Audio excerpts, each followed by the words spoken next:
It has been a while since illegal imported pork cases hit the headlines, yet no one has been prosecuted.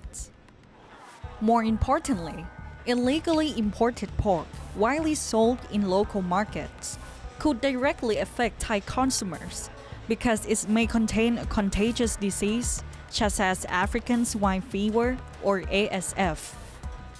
Illegally imported pork also puts downward pressure on the price of domestically produced pork.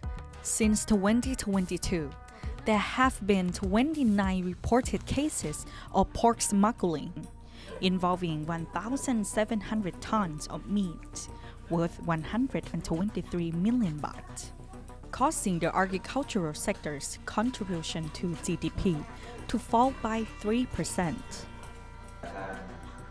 A year ago, during Prayut's government, illegally imported pork was smuggled into Thailand when the pig farm industry faced an epidemic of ASF. 500,000 breeding pigs, capable of producing over 10 million piglets per year, were infected. There is, however, always a strong demand for pork in the Thai market, and the price of the meat skyrocketed from 150 baht to 300 baht per kilogram. Sadly, though the price of pork dropped when pork began to be smuggled into Thailand. This is where the Ministry of Agriculture and Cooperatives played a major role. They discovered that there was illegal importation of butchered pork and pig offal from overseas. This pork quickly appeared in the local markets at half the price of locally produced meat. Legally imported pork was in containers claiming to have come from Germany and Spain. Most of the containers were smuggled through Lam Chabang deep sea port in Chonburi.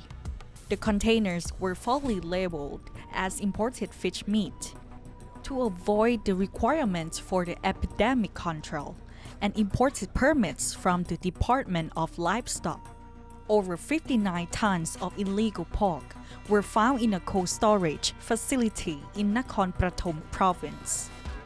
During September, 25 tons of illegal pork were found in Samut Prakan and on trucks on Phet Kasem Highway 4. Earlier this week, another 10 tons of illegally imported pork without documents or import permits were discovered in Ratchaburi. Meanwhile, Thammanat Phomphao, who is the Minister of Agriculture and Cooperatives, created a special team of officials called Payanakarat to clamp down on illegally imported goods, even though Prime Minister Sethar Thavisin also took action against any units responsible for the cases and the suspects behind the illegal importation of pork. There is yet to be a successful prosecution. Warisala Sehan, reporting for Thai PBS World.